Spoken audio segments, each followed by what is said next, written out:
Baik, terima kasih atas kesempatan yang telah diberikan kepada saya. Perkenalkan, nama saya Luleni Aresta Putri dengan 3 digit NIM terakhir 086 dari kelas 3A Pendidikan Matematika. Baik, di sini saya sebagai pemateri kedua, saya akan membahas mengenai kajian filosofis, di mana mencakup teori belajar behaviorisme, yang kedua teori belajar kognitif, yang ketiga teori belajar konstruktivisme, yang keempat teori pemrosesan informasi, dan yang kelima teori belajar sosial.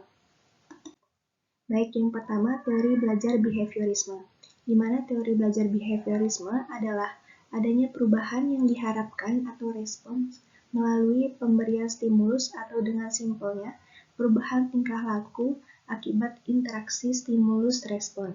Baik, di mana teori belajar behaviorisme ini memiliki prinsip-prinsip yang melandasinya, di antaranya konsekuensi, reinforcement, hukuman, kesegaran konsekuensi, pembentukan, pengurangan, dan antecedent, di mana teori belajar ini memfokuskan kegiatan belajar pada pemberian stimulus untuk membentuk respon yang diinginkan.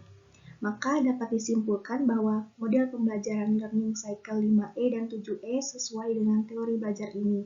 Karena dalam pemberian stimulus, siswa itu diharapkan untuk ikut terlibat, mengeksplorasi, menjelaskan, serta mengembangkan respon yang didapat dalam pemberian suatu stimulus. Baik, yang kedua, teori belajar kognitif. Teori belajar kognitif ini menyatakan bahwa tingkah laku seseorang ditentukan oleh pemahamannya terhadap suatu hal yang berhubungan dengan tujuan belajarnya.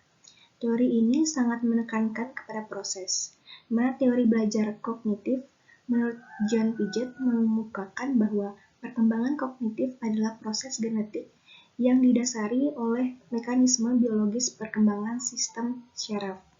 Lalu Piaget juga membagi perkembangan kognitif menjadi 4 tahap, yaitu yang pertama tahap sensori motor, yaitu pada usia 0-2 tahun. Yang kedua tahap praoperasional, yaitu usia 2-7 tahun. Yang ketiga tahap operasional konkret, yaitu usia 7-11 tahun. Dan yang keempat itu tahap operasional formal, yaitu usia 11-18 tahun. Lalu sedangkan Jerome Barner itu berpendapat bahwa kegiatan belajar dan mengajar akan menghasilkan keluaran yang baik dan kreatif apabila siswa berhasil menemukan sendiri aturan atau kesimpulannya. Di mana dalam hal ini Brunner membedakannya menjadi 3 tahap, yaitu tahap informasi, tahap transformasi, dan tahap evaluasi. Baik, yang ketiga teori belajar konstruktivisme. Berdasarkan teori ini, belajar merupakan proses mengasimilasikan dan mengaitkan pengalaman atau pelajaran yang dipelajari dengan pengertian yang telah dimiliki sebelumnya, sehingga pengetahuan yang didapatkan bisa dikembangkan. Di mana teori konstruktivisme ini juga memiliki pemahaman bahwa proses lebih penting daripada hasil. Dalam kegiatan belajar, proses, hasil, cara, dan strategi belajar juga berpengaruh kepada kemampuan siswa dalam mengkonstruksi atau membangun pemahaman dan pengetahuannya terhadap fenomena yang ditemukan. Teori belajar ini menurut Lev S. Vygotsky ada beberapa hal yang harus diperhatikan. Yang pertama itu pengelolaan pembelajaran, yang kedua itu pemberian bimbingan, dan yang ketiga itu Zone of Proximal Development atau ZPD, di mana adalah jarak antara tingkat perkembangan sesungguhnya yang didefinisikan sebagai kemampuan pemecahan masalah secara mandiri dan tingkat perkembangan potensial yang didefinisikan sebagai kemampuan memecahkan masalah di bawah bimbingan orang dewasa atau kerjasama dengan teman sejawat yang lebih mampu. Yang keempat, scaffolding, di mana merupakan pemberian bantuan kepada siswa di tahap-tahap awal, kemudian secara perlahan menguranginya dan memberikan kesempatan siswa untuk mengambil alih tanggung jawab yang semakin besar setelah ia bisa melakukannya. Selanjutnya, ada teori pemrosesan informasi.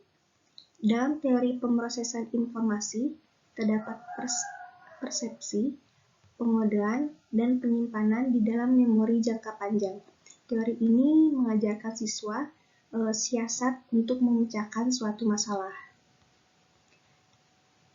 Dalam pemrosesan informasi ada kegiatan yang terjadi di dalam otak kita. Pada teori ini ada yang disebut dengan Information Processing Learning Theory.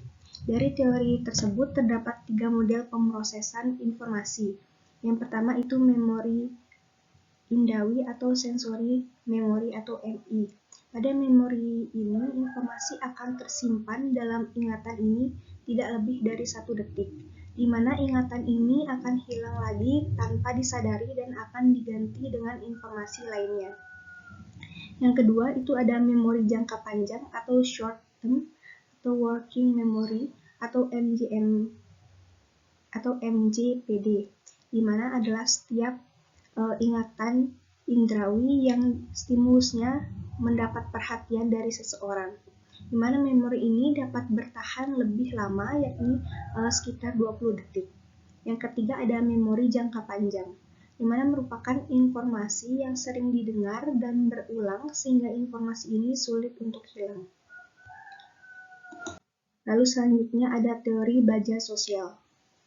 Teori baja sosial ini dikenal oleh Albert Bandura, yang dimana konsep dari teori ini menekankan pada komponen kognitif dari pikiran, pemahaman, dan evaluasi. Menurut Bandura, orang belajar melalui pengalaman langsung atau pengamatan, yaitu dengan mencontoh model. Maka dapat disimpulkan teori belajar sosial sesuai dengan learning cycle 5E dan 7E, karena siswa ikut terlibat dalam proses pembelajaran yang dilakukan dengan eksplorasi saat observasi dan ada evaluasi pada konsep belajar dengan diri sendiri.